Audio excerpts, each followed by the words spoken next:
మనుషులను బట్టి వాక్యాన్ని అర్థం చేసుకునేటువంటి పరిస్థితికి వచ్చాం. అపోస్తలుడైన పౌలు ఇంకా బ్రతికుండగానే, మొదటి శతాబ్దంలో అపోస్తలందరూ అలా ఉండగానే విభజనలు ప్రారంభమయ్యాయి. నేను కేఫా వాడిని అంటున్నాడు. నేను పేతురు సువార్త చెప్తే విన్నాను, పేతురుకు మించిన ప్రసంగికుడు లేడు అంటున్నటువంటి ఒక వర్గం. లేదు పేతురు ఎంతైనా చదువు తక్కువ, అపోల్లో విద్వాంసుల లేఖనాల్లో అపోల్లో కంటే పేతురు తెలుసా ఇంకొక వర్గం.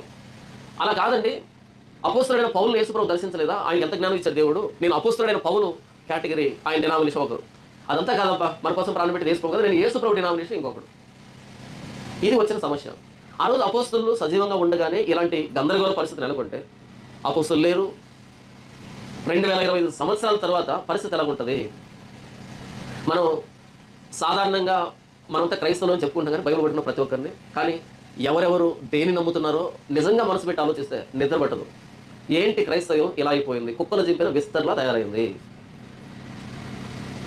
ఎవరు దేని నమ్ముతున్నారో తెలియదు, ఎవరు దాన్ని ఎందుకు నమ్ముతున్నారో తెలియదు. రోజుకు ఒక డినామినేషన్ పుట్టుకొస్తుంది, రోజుకు ఒక చర్చి పుట్టుకొస్తుంది, రోజుకు ఒక సిద్ధాంతం పుట్టుకొస్తుంది.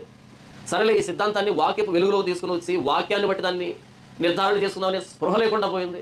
ఏమైనా మాట్లాడితే అది దేవుడు నాకు ఇచ్చిన దర్శనం, ఇక దానికి తిరుగులేదు. ఇక్కడ దేవుడు ఇచ్చినటువంటి దర్శనాలు మనకు వద్దు. ఎవడో కూడా వస్తాడు, దేవుడు నాకు దర్శనం ఇచ్చాడంటాడు, దేవుడు నన్ను ఇలా నడిపించాడంటాడు, దేవుడు నా పరిచయం ఇది నాకు అప్పగించాడంటాడు. మాట్లాడడానికి లేదు, ఒక యాజమాన్యం లేదు, పైన పర్యవేక్షించేటువంటి వ్యవస్థ లేదు. ఉన్నా సరే అది నియంతృత్వం అవుతుంది. మనందరినీ పరిపాలించాల్సింది, మనందరికీ దిశానిర్దేశం చేయవలసింది లేఖనం, వాక్యం.